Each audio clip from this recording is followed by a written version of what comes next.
Voy a compartir mi pantalla. Hoy empezamos la unidad 6. En la página 156. Ok, ahí estoy compartiendo mi Edmodo. Para hoy es la tarea 38. Textos periodísticos, clases de párrafo. Okay. Vamos a ver de qué trataba la clase, para verla con ustedes, ¿ya? Ok, página 156, empezamos la unidad 6, textos periodísticos. Objetivo de esta unidad, producir diferentes textos periodísticos a través de la aplicación de diversos elementos estructurales y funcionales de la lengua para comunicarse de mejor manera. Bien, el objetivo principal de la unidad es que ustedes, del mismo modo, ¿no?, produzcan diferentes tipos de textos. Entonces van a escribir bastante en esta unidad. Introducción. A lo largo del estudio de esta unidad conoceremos los textos periodísticos, las clases de párrafos, este es el tema de hoy. Aprenderemos también a redactar noticias, esto es para el día miércoles. Noticias, reportajes e informes con claridad y precisión en el proceso de escritura. Además, emplearemos los elementos de la oración.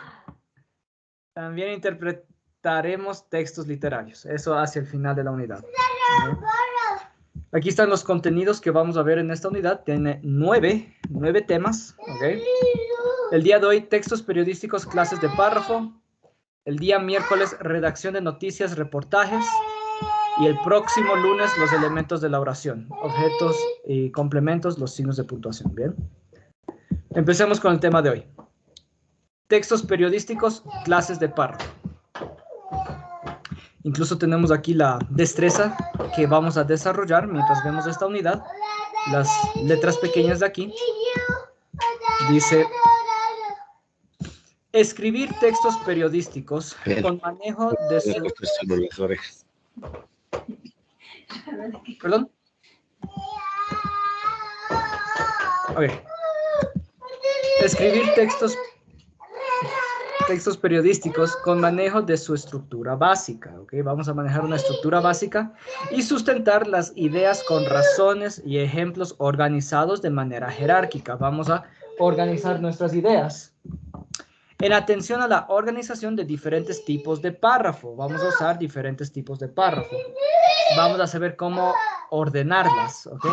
Con aplicación de estrategias y procesos de pensamiento. ¿Sí? Que apoyen la escritura de este tipo de textos. Estrategias y procesos de pensamiento. Análisis, síntesis, ¿ok? Son los procesos de pensamiento. Entonces, empecemos con la página 157. Y la primera pregunta que les quiero hacer de esta página, díganme algunos ejemplos de textos periodísticos.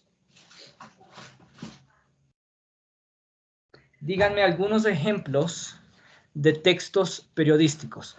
El tema empieza diciendo los textos periodísticos son publicaciones del tipo informativo. Sí, ya sabemos lo que son los textos periodísticos. Su objetivo principal es informar de algún hecho real, ¿ok?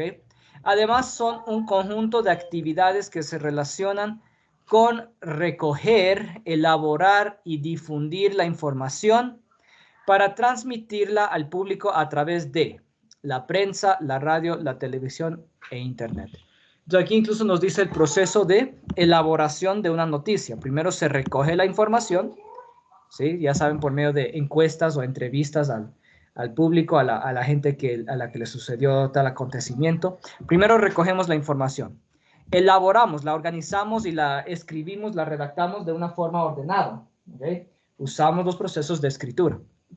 Aquí está la preescritura, aquí está la escritura y la revisión. ¿Sí? La revisión también debe hacerse antes de difundir la información para transmitirla al público, antes de que la presentemos para que todo el mundo lea esa noticia. ¿Okay? Miren que podemos usar los medios de comunicación masivos. ¿Okay? Eso que aprendimos en la unidad anterior. Página 146. ¿Okay? En la página 146 ya vimos los medios de comunicación masivo. Podemos usarlos todos, ¿ok? Se usan todos para difundir noticias, ¿ok? Se usa la prensa, la radio, la televisión y el internet para difundir noticias. Ahora sí, díganme ejemplos de textos periodísticos. ¿Qué ejemplos de textos periodísticos existen?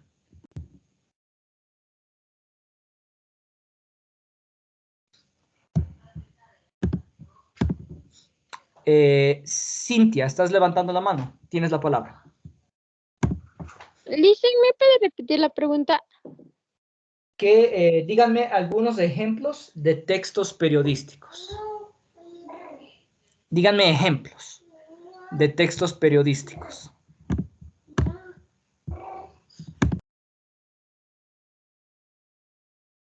Sería la noticia, el reportaje, la crónica, entrevista, editorial, tal vez, Lice. Perfecto, estos de aquí, ¿no? Los de este párrafo. Para poder escribir textos periodísticos, ¿cómo?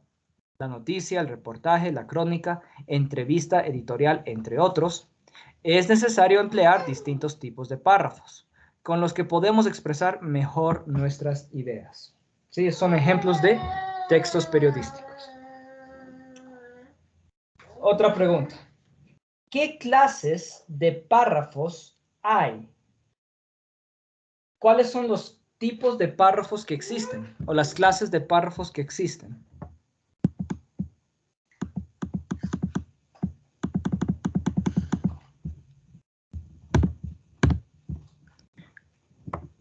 ¿Qué clases de párrafos hay?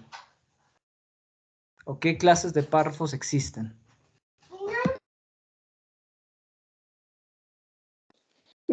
Listen, es párrafo normal, ordinario, párrafo en bloque, párrafo alemán o moderno, párrafo español, párrafo francés, párrafo asimétrico, párrafo en pie de lámpara, párrafo quebrado.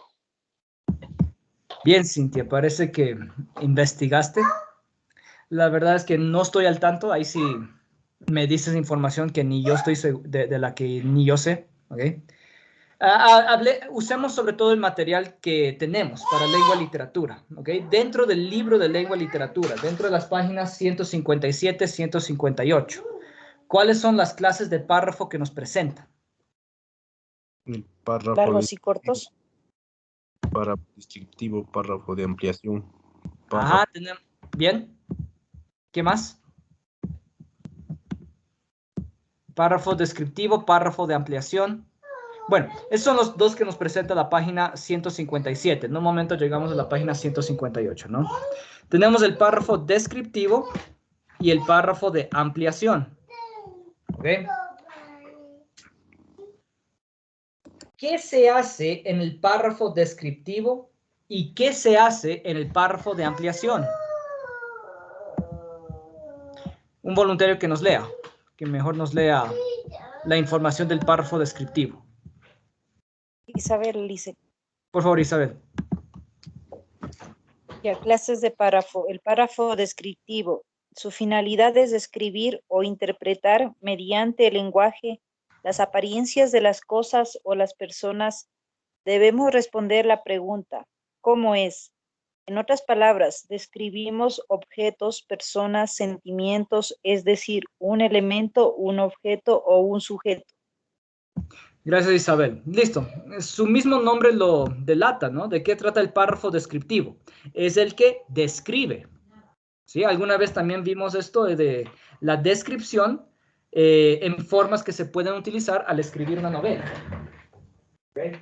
Podemos dedicar un párrafo a describir cómo es una persona, cómo es un lugar, cómo es un objeto, ¿sí? Es el párrafo descriptivo, el que describe cómo es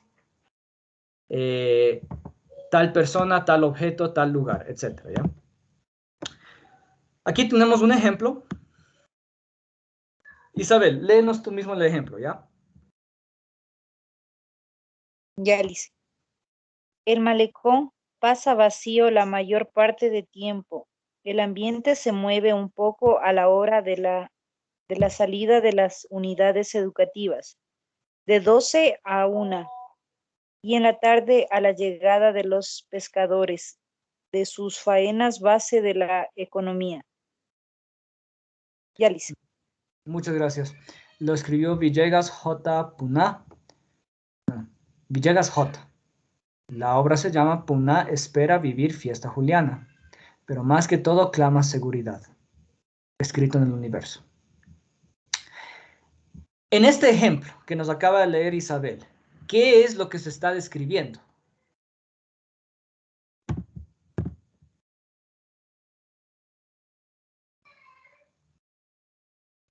¿Qué opinan? ¿Qué se acaba de describir en ese fragmento? Que el malecón pasa abandonado la mayor parte del tiempo. ¿Qué cosa pasa abandonado la mayor parte del tiempo? El malecón. El malecón. Correcto. Se está describiendo el malecón, ¿no es cierto? Puede ser el de Guayaquil, se me ocurre. O de alguna ciudad que tenga malecón. Ajá. Sí, nos está describiendo el malecón. ¿Okay? Es lo que nos... Miren que ese es un ejemplo de un párrafo descriptivo. Está describiendo cómo es el malecón a diferentes horas del día, etc. ¿Ya? Básicamente nos describen cómo es el malecón. Muy bien. Es el párrafo descriptivo. Ahora, párrafo de ampliación. ¿Qué es lo que se hace en el párrafo de ampliación? Un voluntario que nos lea todo esto. Ya lo hice. Por favor, Cintia. Lo utilizan para ampliar y materializar una idea, aplicación por en definición, cuando coordinamos varias divisiones sobre el mismo tema. Ejemplo, la palabra escrita en la antigüedad significaba copista, pero entre los hebreos era doctor o intérprete de la ley. Gracias, Cintia. Ok. Entonces, ¿qué es lo que se hace en el párrafo de ampliación? Lo que nos acaba de leer la compañera. Se utiliza para ampliar o matizar una idea, para ampliarlo, ¿ok? Entonces, lo podemos usar cuando, bueno, estamos escribiendo sobre algo y queremos seguir explicando esta idea que estamos desarrollando. La primera forma que nos dan que podemos, por medio de la cual podemos ampliar la información es por medio de la ampliación por definición. ¿Okay? Es la primera forma de ampliar que nos dan. Hay otras. En la siguiente página nos dicen más formas de ampliar la información. La primera es por definición.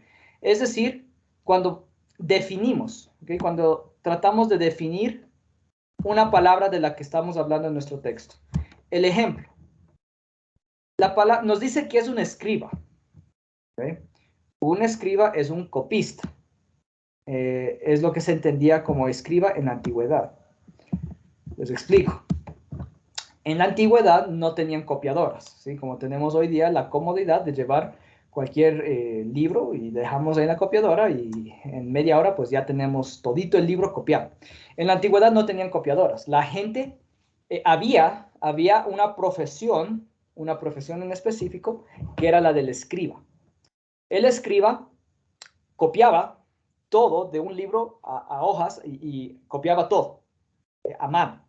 Era lo que se hacía en la antigüedad y en las culturas antiguas. Esa era la profesión del escriba.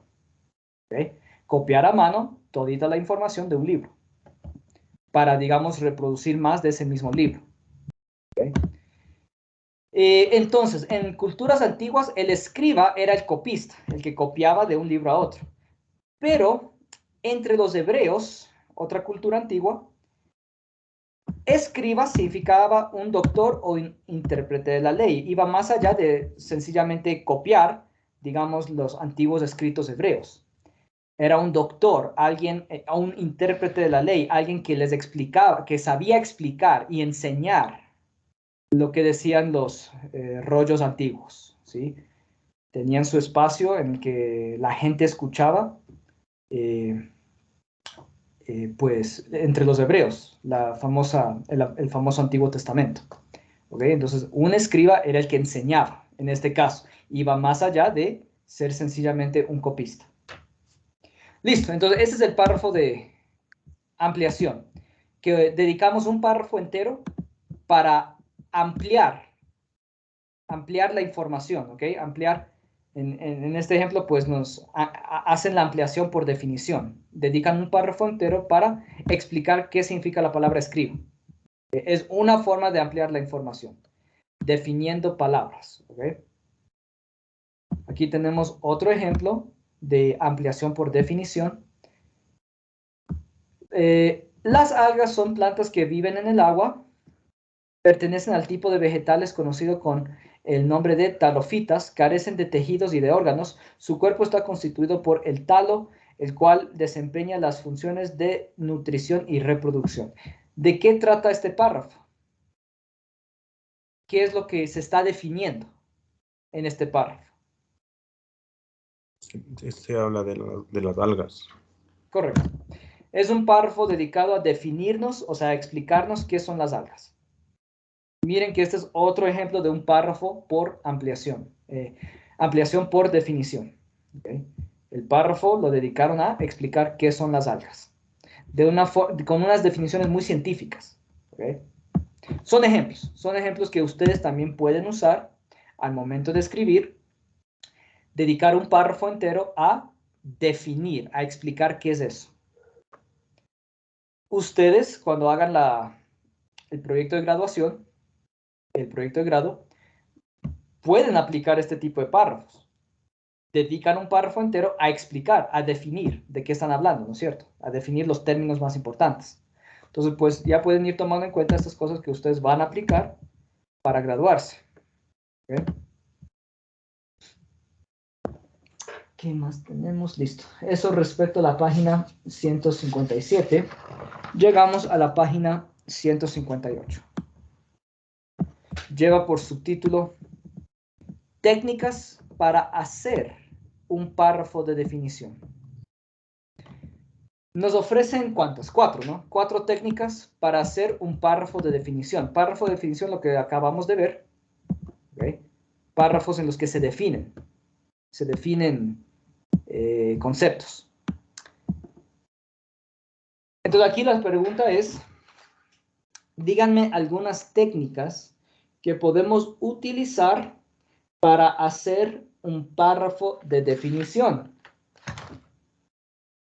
Entonces, claro, las técnicas son estas. Un voluntario para que por favor nos lea las primeras dos.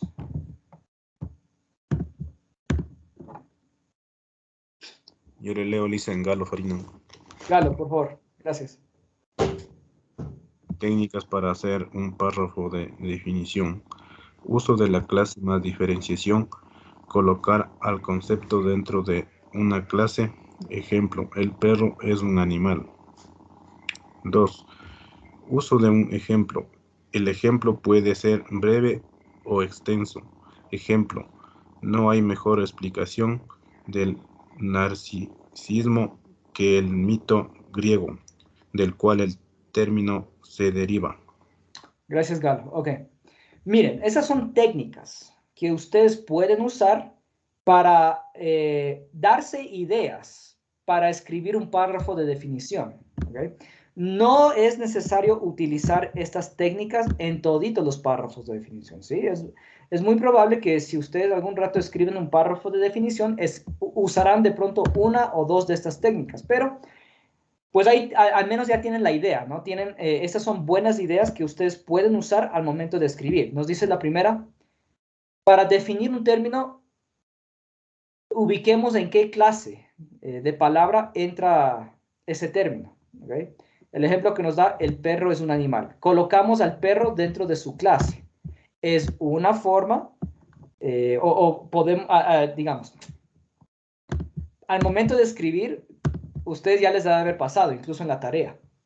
Necesitan ideas. ¿Y ahora qué escribo? Bueno, aquí están las ideas que ustedes pueden usar. Díganme la clase de palabra que es ese término. ¿Sí? Les agrega aunque sea una oración más. ¿Sí? Esta parte del libro les está dando ideas sobre qué escribir. ¿Okay? Podemos ubicar la palabra que estamos definiendo dentro de su determinada clase. ¿Ok? Podemos hacer eso, como para tener más ideas para escribir. Uso de un ejemplo. Podemos usar ejemplos. ¿Ok? Al momento de escribir, si ustedes necesitan ampliar las ideas, ampliar la información, usen ejemplos. Tal cosa le sucedió a tal persona. Tal cosa le sucedió a esta otra persona. Usen ejemplos, ¿no es cierto? El que nos da el libro es uno interesante. Dice, no hay mejor explicación del narcisismo que el mito griego del cual el término se deriva.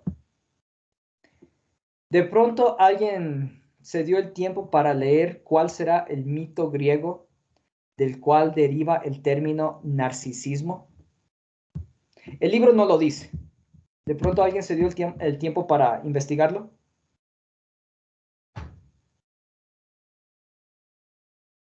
Parece que no, no importa. Les voy a decir yo rápidamente, ¿ya? Yo sí me di el tiempo porque me dio curiosidad. Siempre he sido muy curioso por esto de los mitos griegos. Me gusta mucho lo que es la literatura clásica, la literatura más moderna, me encanta, ¿ya?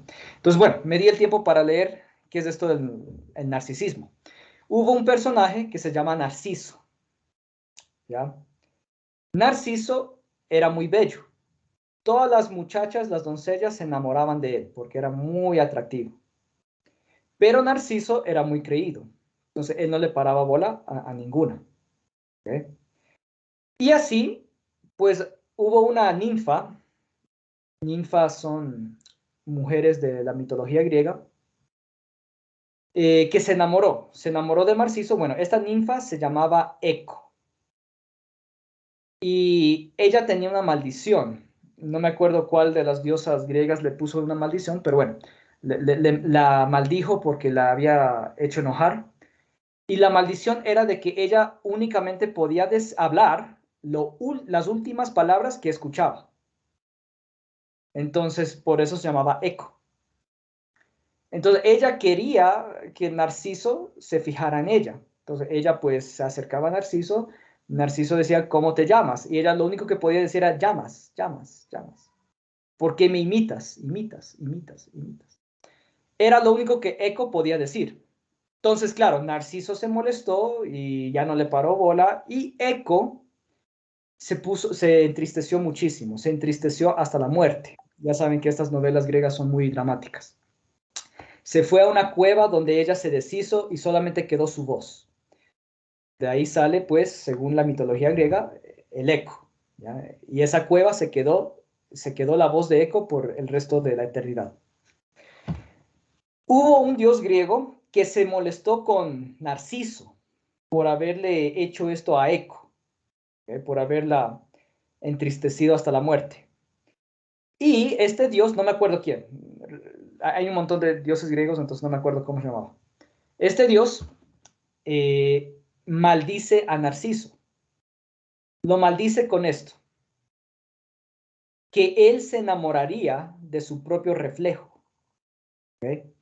Entonces, él no se enamoraba de ninguna muchacha, se enamoró de sí mismo. ¿Okay? Y Narciso muere porque él ve su reflejo en el agua y se enamora tanto de su propio reflejo que él quería atrapar su reflejo. Y en su afán de tratar de atraparlo y estar con su propio reflejo, se ahoga. Y listo. Ya saben que estos mitos griegos son bien dramáticos, pero a mí me encanta. Es literatura clásica, ¿ya? Entonces, de Narciso nace el nombre de esta flor. Ustedes saben que hay unas flores que se llaman narcisos. Son inspirados, pues, en este personaje de la mitología griega, el nombre de esta flor, ¿ok? Y también de este personaje de Narciso nace la palabra narcisista. Narcisista, alguien que está extremadamente enamorado de sí mismo, alguien que piensa que es lo más importante en este mundo, que nadie es más importante que él, que nadie es más bello que él. Es un narcisista. ¿Okay? ¿Sí me están escuchando? ¿Sí están ahí todavía? Sí, Lisa, está interesante. Es interesante, es súper interesante conocer la literatura clásica. Es súper interesante, entonces ya. Entonces, regresando a lo que estábamos, y yo tampoco sabía de esto, yo recién leí esto cuando me topé con esto. Me topé con esto y dije, bueno, vamos a ver cuál es el mito griego del cual nace la palabra narcisismo. Y ahí me topé con ese mito griego. ¿Okay? Listo. Entonces, podemos usar ejemplos. Podemos usar ejemplos para tener ideas de qué escribir. ¿Ya? Entonces, si ustedes necesitan ideas, ahora qué escribo, escriban párrafos de ampliación. Aquí les están dando varias ideas de qué escribir. Pueden usar ejemplos, como el que les acabo de decir de la historia de Narciso. ¿Ve? Pueden usar ejemplos. Tenemos un voluntario, por favor, que nos lea la técnica 3 y 4.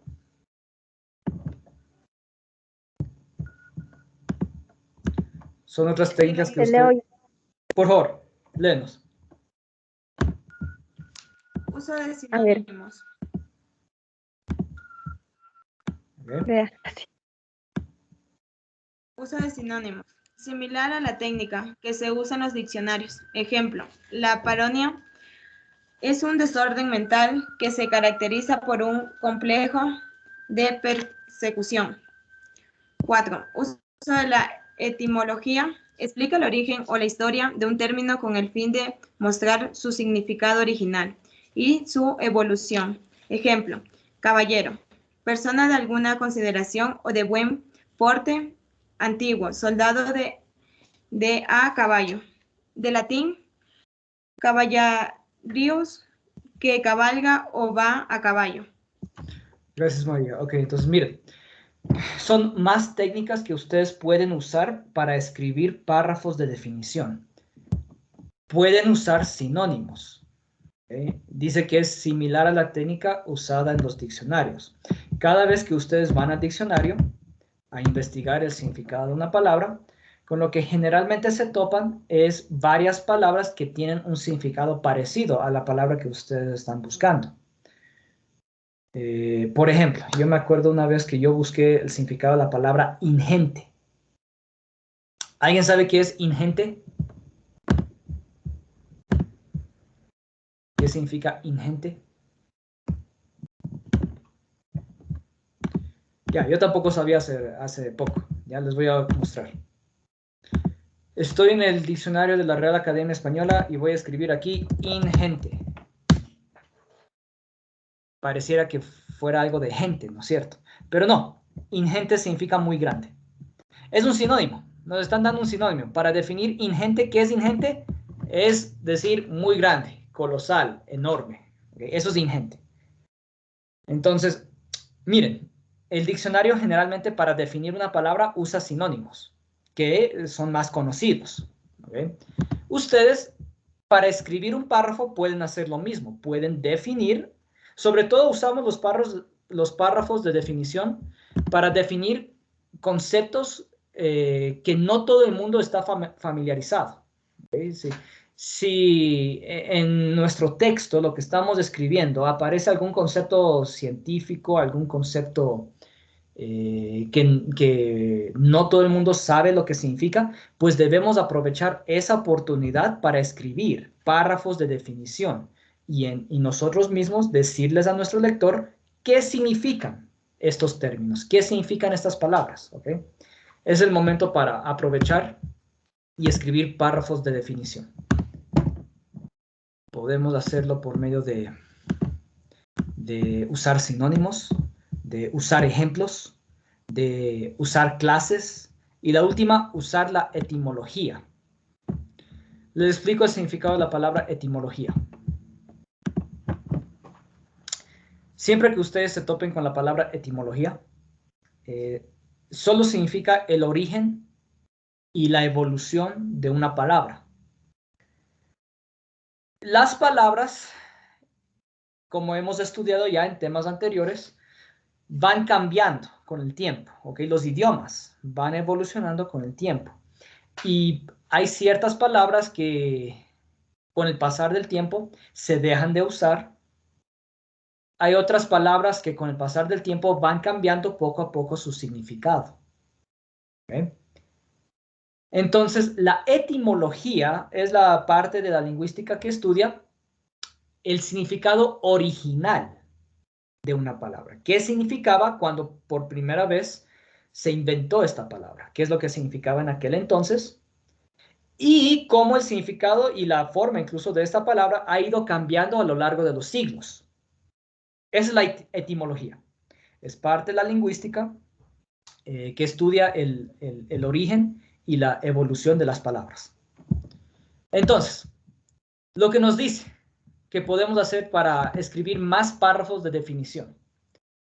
Podemos analizar el origen de una palabra.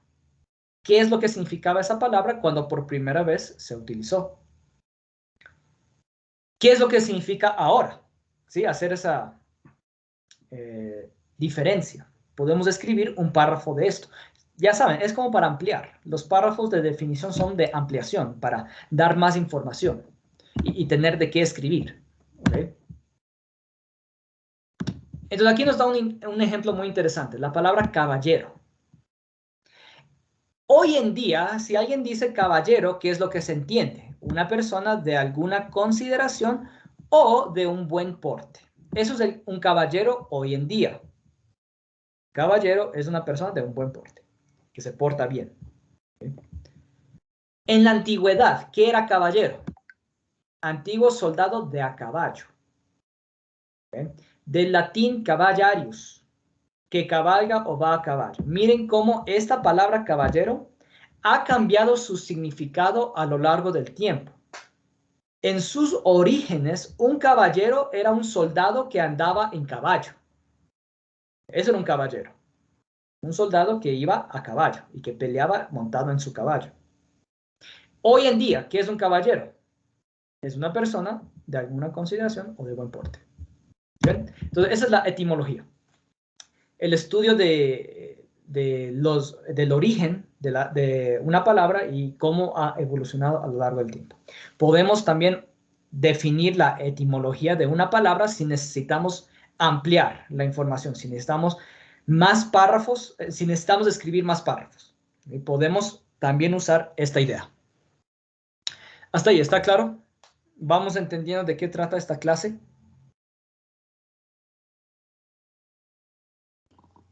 Sí, Sí, está claro.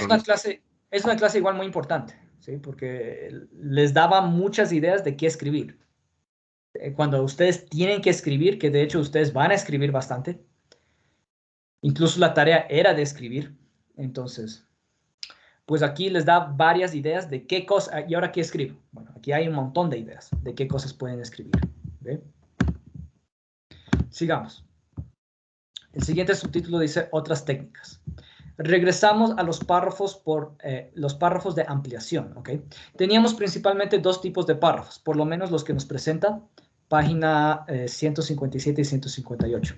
Los párrafos descriptivos, que ya saben, son para describir, y los párrafos de ampliación. Dentro de los párrafos de ampliación tenemos los ampliación por definición, y estas son todas las técnicas que podemos usar para definir. Y después tenemos los párrafos, los de ampliación por circunstancia, ampliación por causa y efecto, ampliación por comparación y contraste, y ampliación de proceso. Tenemos entonces 5, creo, ¿no? A ver, esta es 1, 2, 3, 4 y 5 diferentes tipos de párrafos de ampliación. ¿Okay?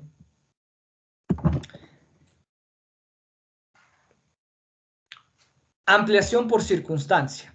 Si coordinamos a través de circunstancias de tiempo, lugar, ¿sí?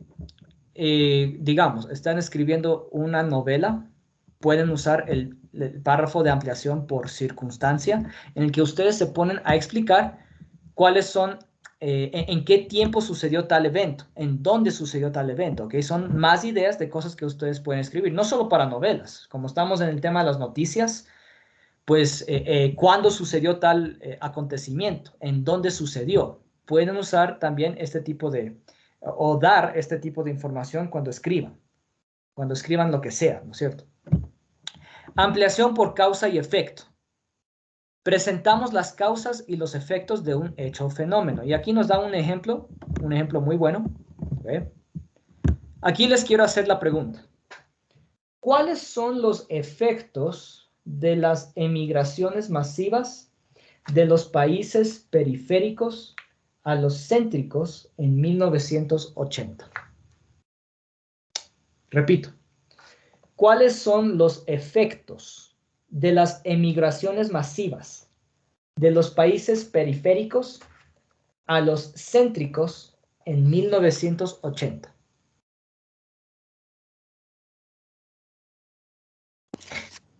¿Cuáles son los efectos, las consecuencias de que hubieron emigraciones masivas de países periféricos, de la periferia, a países céntricos, que están en el centro, que sucedió en 1980? ¿Cuáles son las consecuencias o los efectos de estas emigraciones masivas? O sea, como quiera se intensificaron, lo cual dio origen al subproletariado mundial compuesto por trabajadores explotados, que viven en condiciones indignas, al contrabando de gente que solo del hemisferio sur genera una ganancia de 20.000 millones al año. Y a la desterritorialización que supone el abandono del país por parte de su fuerza intelectual y productiva. Gracias, María. Entonces, miren que este es un tema que ojalá logremos con el cual logremos identificarnos. ¿Okay? Nosotros hemos vivido una migración masiva, ¿sí? Hablo de los venezolanos. ¿Qué es lo que ha producido esta migración masiva? Pues su proletariado mundial, ¿sí? Compuesto por trabajadores explorados que viven en condiciones indignas. O sea, trabajadores explorados, o sea, gente que sabe, ¿sí? Gente que sabe hacer cosas, y sin embargo son explotados, ¿okay? Viven en condiciones indignas, a pesar de ser trabajadores calificados, ¿okay? La migración ha provocado esto. Al contrabando de gente, ¿sí? De pronto logren identificarse mejor si recuerdan cuando de Ecuador salía mucha gente a España, por ejemplo. Las migraciones masivas ecuatorianas. ¿Okay? De pronto, si pensamos en eso también, nos damos cuenta que, pues digamos, en España nos explotaban, ¿no es cierto? Así como a veces nosotros también explotamos a gente que viene de afuera. Al contrabando de gente. ¿Cuántos no han pagado muchísimo dinero solo para que les hagan llegar a Estados Unidos? ¿Okay? Las migraciones también han provocado esto, el contrabando de gente. Y a la desterritorialización, que supone el abandono del país por parte de su fuerza intelectual y productiva, lo que le ha sucedido a Venezuela estos últimos años. Sus profesionales, en Venezuela casi ya no quedan buenos profesionales. Todos los buenos profesionales ya se han ido a otros países que les prometen mejores condiciones de vida. ¿Okay? Si algún rato le pasara lo mismo a Ecuador, tenlo por seguro que los primeros en migrar van a ser los profesionales, porque se dan cuenta, no, este país se va para abajo. En cualquier otro lugar, si es que soy un buen profesional, puedo conseguir un mejor trabajo por mucho más dinero. Es lo que sucede cuando hay migraciones masivas. ¿Okay? Bien, entonces este es otro tipo de párrafo. Este es otro tipo de párrafo que podemos usar. Ampliación por causa y efecto. Explicamos las causas y los efectos de un acontecimiento. ¿Qué es lo que provocó? Entonces aquí solamente nos está diciendo los efectos, las consecuencias de las migraciones masivas. Sería interesante otro párrafo que nos explique las causas, por qué se dan las migraciones masivas, ¿no es cierto? Son más ideas, igual, son más ideas que ustedes pueden emplear al momento de escribir.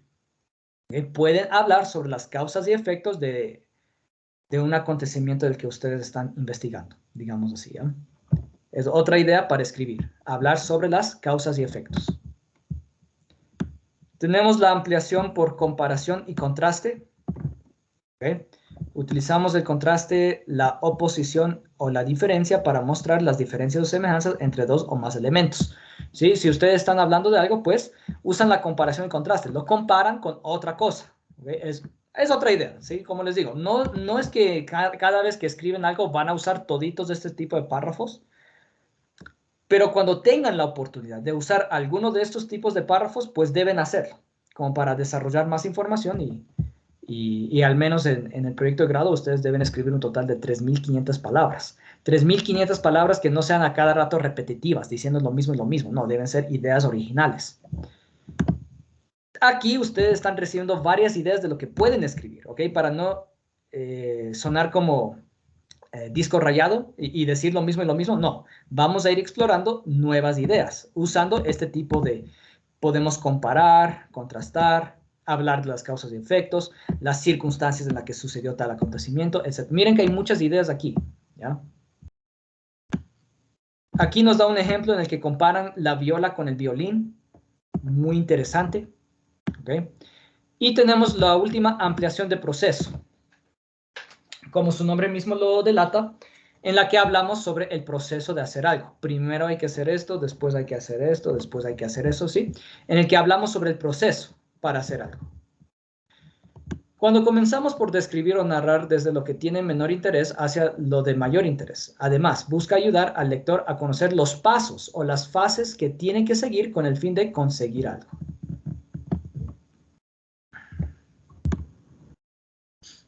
Ya.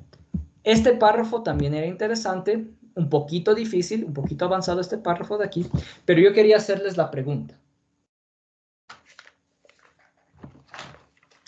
Según la concepción aristotélica, según la concepción aristotélica, ¿qué necesita el ser humano para alcanzar un sentimiento de bienestar y de felicidad por la aplicación del bien? Repito, según la concepción aristotélica, ¿qué necesita el ser humano para alcanzar un sentimiento de bienestar y de felicidad por la aplicación del bien? La respuesta, claro, está en este párrafo. Analícenla un ratito y contesten a la pregunta. Según la concepción aristotélica, ¿qué es lo que necesita el ser humano para alcanzar un sentimiento de bienestar y de felicidad por la aplicación del bien? Necesita como 3 cosas. Les doy esa pista, ¿ya? Hay como 3 cosas que necesita. En primer lugar, la ejercitación del intelecto. En segundo lugar, la consecución del hábito. Y por último, la adquisición del carácter. Perfecto, listo, ahí está todo, ¿no? Entonces, además de una disposición hacia el conocimiento de la virtud, les explico este párrafo. Este párrafo a mí me pareció muy interesante. Concepción aristotélica. Viene de Aristóteles, ¿okay? Este filósofo griego. La concepción aristotélica, o sea que fue Aristóteles el que propuso esta hipótesis. Que para que el ser humano sea feliz, bueno, para empezar, todo lo que decía Aristóteles, todas las personas tienen una inclinación hacia conocer el bien, o al menos tienen una disposición hacia saber lo que es el bien, hacia saber lo que es la virtud. Por lo menos tienen una buena disposición a conocer qué es la virtud, o sea, el buen comportamiento para vivir en paz como sociedad. Todos los seres humanos tienen esa disposición, pero no es suficiente el tener la buena disposición hacia conocer sobre las virtudes. Además de eso, también es necesario la ejercitación del intelecto. Es lo que están haciendo ustedes aquí mientras están estudiando. Están ejercitando su intelecto. ¿Okay? La consecución del hábito. ¿Okay? Entonces no se queda solo en intelecto. No se queda solo en información para la cabeza. Sino que esa información para la cabeza se convierte en consecución del hábito. De que ustedes empiecen a cambiar sus hábitos. De pronto hábitos dañinos, hábitos negativos, empiezan a ser reemplazados por hábitos positivos, hábitos que hagan bien a la sociedad. ¿Okay? Y lo último dice adquisición del carácter. Y entonces, con buenos hábitos, con un conjunto de buenos hábitos, podemos hablar de un buen carácter. ¿Okay? Una persona que con constancia practica estos buenos hábitos y que no los deja o no los cambia por otros hábitos que son malos, sino que con constancia, con carácter, sigue el camino del bien, digámoslo así, ¿ya? Entonces, esto es lo que Aristóteles proponía. A mí me pareció también muy interesante. Me dije, bien, para algo que fue escrito hace más de 2000 años, está muy bien. ¿Ok? Listo. Entonces, lo que hemos visto en la clase del día de hoy, diferentes tipos de párrafos, ¿sí?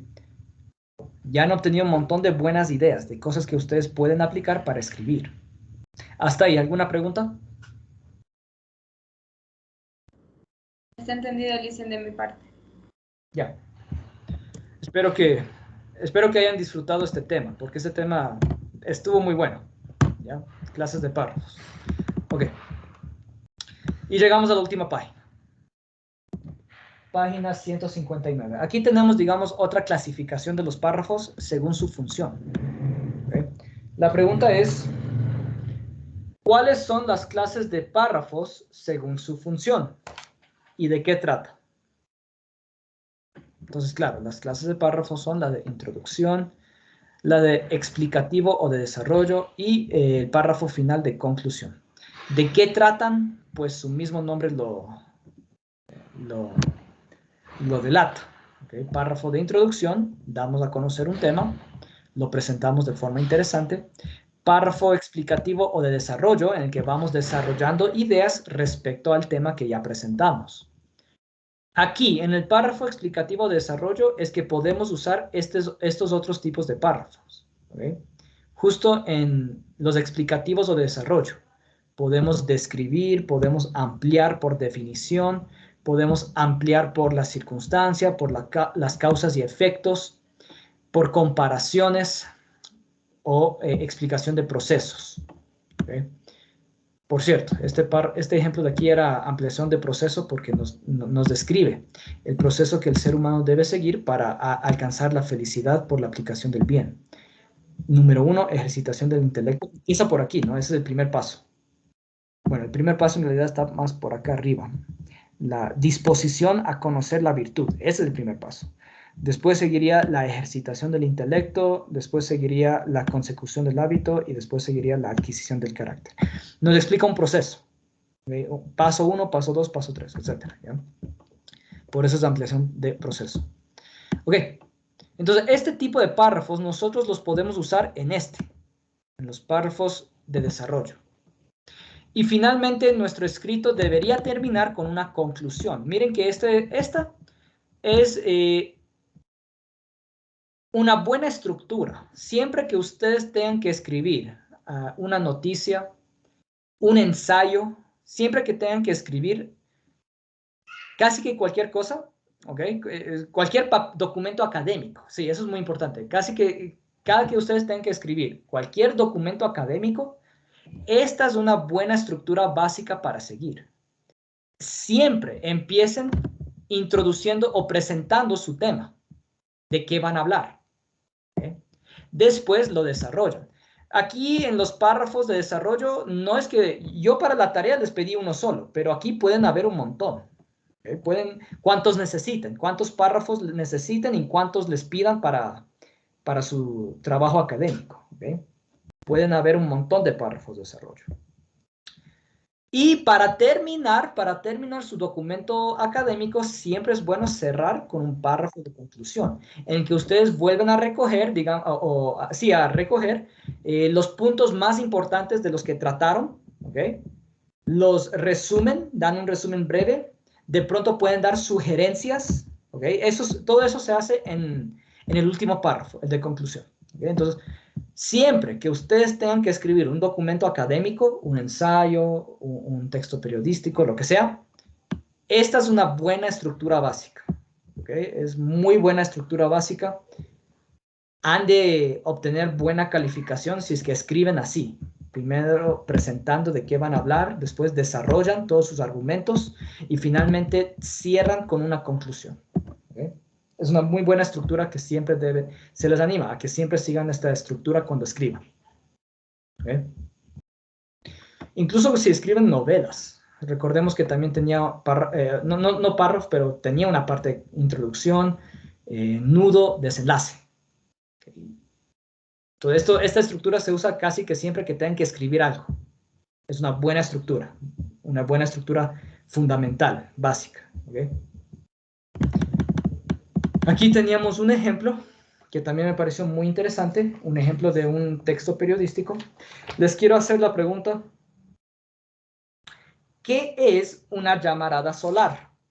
Pues bueno, el texto periodístico nos habla acerca de los efectos de una llamarada solar. Pero, claro, para entender bien este artículo, teníamos que entender qué es una llamarada solar, porque el texto no nos lo dice. ¿Sí tenían ustedes claro qué es una llamarada solar? ¿Qué es eso? Porque el texto solo nos dice cuáles son las consecuencias de una llamarada solar que hubo el día lunes, dice. Pero en sí, ¿qué es una llamarada solar? ¿Qué es eso?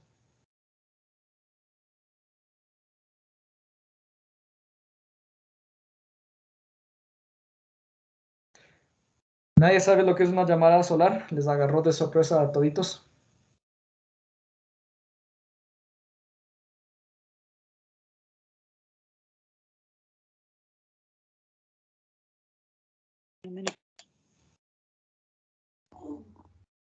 ¿No? Un eclipse solar. ¿Cómo qué? ¿Perdón? Un eclipse solar. No, llamarada solar es otra cosa. Voy a mostrarles, ¿ya? Y es más, para mostrarles voy a buscar en Google. Llamarada solar. Eso es lo que ustedes deberían hacer siempre que se topan con algo que no saben lo que es. Miren. Por medio de imágenes les voy a explicar, ¿ya? Este es el sol. Esta es una llamarada solar. Otra imagen. Este es el sol. Esta es una llamarada solar. De pronto si tenemos videos, sería interesante. Pero si les muestro un video, YouTube no me permite subir mi video, ¿ya? Okay, estas son llamaradas solares. Y este es el sol. Aquí es una imagen un poquito más fiel, ¿ya? Algo interesante que es interesante saber. El sol no es una esfera estática. El sol está en constante movimiento. El sol y todas las estrellas, ¿ok? Como están constantemente expulsando mucha energía, sucede este tipo de fenómenos encima de la superficie del sol, ¿ok? Que parecido, digamos, a un volcán, está la lava saltando. Todo el tiempo la lava está saltando. Y pueden saltar muy, muy, muy alto, como vemos en la imagen, ¿sí? Este es el Sol y miren que este salto de lava tendría que ser más grande incluso que todito el planeta Júpiter, ¿okay? Miren que las llamadas solares pueden ser muy, muy gigantes, ¿okay? Esto es más grande que el planeta Júpiter, para que tengan una idea, ¿ya? Y esto sucede todo el tiempo. Esto está sucediendo todo el tiempo. Todo el tiempo en el Sol hay llamaradas solares. Todo el tiempo en el Sol la lava está saltando. Todo el tiempo. ¿Ya? Entonces, lo que nos dice el texto, ¿de qué trató el texto? Nos dice que el día lunes ocurrió una llamarada solar. Bueno, tomemos en cuenta que las llamaradas solares ocurren todo el tiempo. Pero esta fue excepcional, porque fue excepcionalmente grande, dice. Fue muy grande esta llamarada, ¿ya? Y bueno, esta llamarada provocó algunas consecuencias. La siguiente pregunta es, ¿cuáles son los posibles efectos de la llamarada solar severa que golpeó la Tierra la tarde del lunes? Otra cosa interesante que hay que analizar. Dice que golpeó la Tierra. Okay, claro, si a nosotros nos golpea algo, digamos, algo así, nos quemamos, nos morimos, ¿ya? Cada uno de estos saltos saltos de lava que hay en el Sol, emiten como energía. ¿Okay? Energía que va viajando a lo largo de todito nuestro sistema solar. Esa es la energía que nos golpeó, dice. Nos golpeó el día lunes. La energía emitida por una llamarada solar. Ahora, la pregunta es, ¿cuáles son los posibles efectos de la llamarada solar severa que golpeó la Tierra la tarde del lunes? ¿Cuáles son los posibles efectos? Ustedes que leyeron.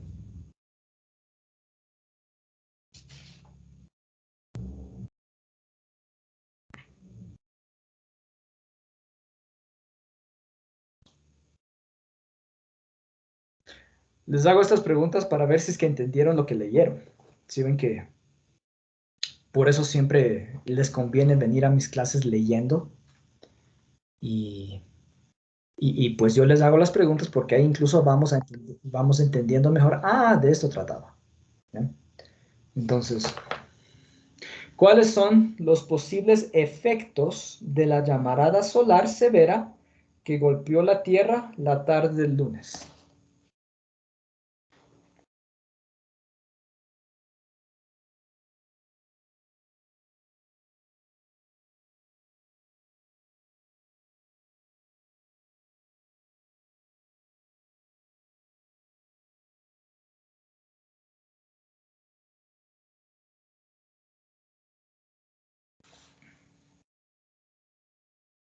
Aumentar la probabilidad de fluctuaciones en las redes de transmisiones de energía eléctrica y sistemas posicionamiento global.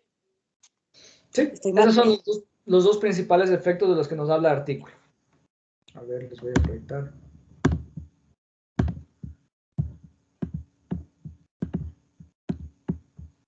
Ok, dice que incrementa la probabilidad de fluctuaciones en redes de transmisión de energía eléctrica. ¿Cuáles son las redes de transmisión de energía eléctrica? Los cables eléctricos. ¿Okay? Fluctuaciones. Pudo haber provocado, aunque eso sucede a cada rato aquí en Cayambe, que se vaya la luz. ¿Okay? En palabras más criollas. Esa llamarada solar severa pudo haber provocado que se vaya la luz. Número 1. ¿Ya? Y número 2, nos habla acerca de los sistemas de posicionamiento global. También pudo haber provocado que se caigan los sistemas de posicionamiento global. Y solo para entender de que, o solo para comprender de que ustedes entendieron lo que leyeron, ¿cuáles son los sistemas de posicionamiento global? ¿Qué es eso? ¿Alguien sabe cuáles son los sistemas de posicionamiento global?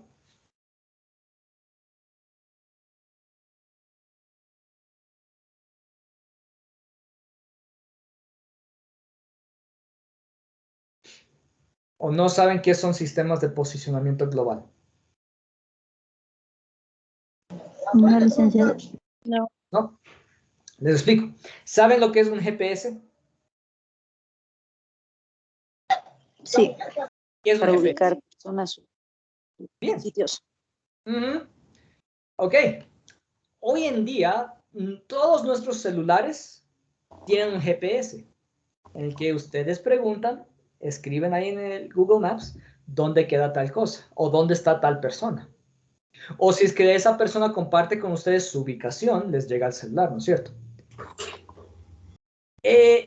Sus celulares son capaces de hacer esto gracias a una red más o menos de, me parece, no estoy seguro, en esta parte les mentiría si les digo que estoy seguro, pero son más o menos unos 20 satélites.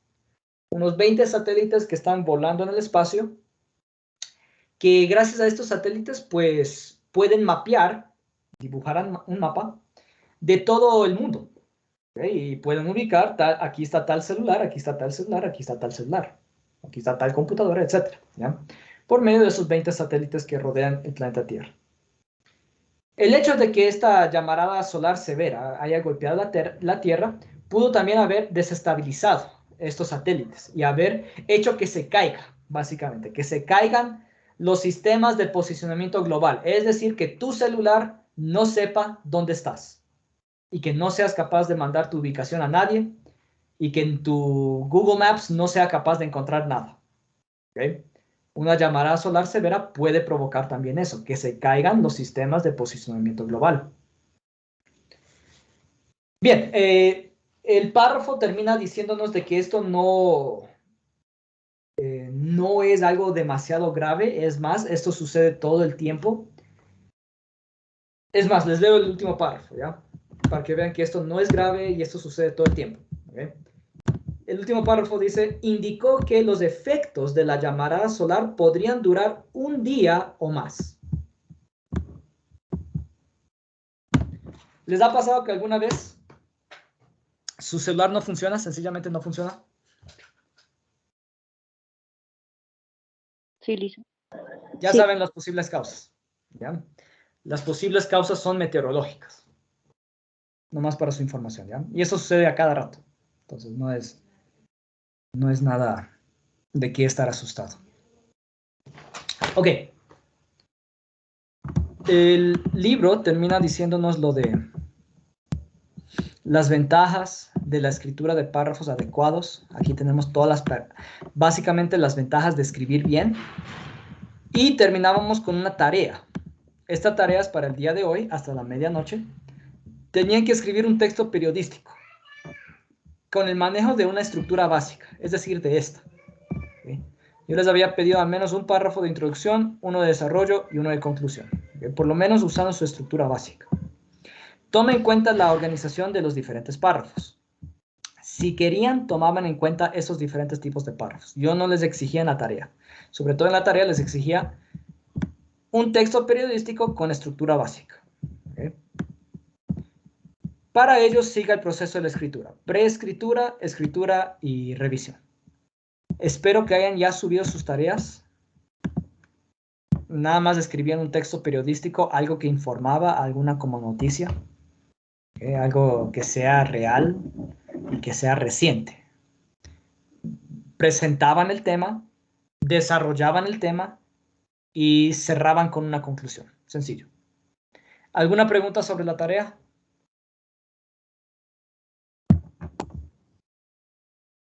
No, De cualquier licenciado. tema, Lisa. Cualquier tema.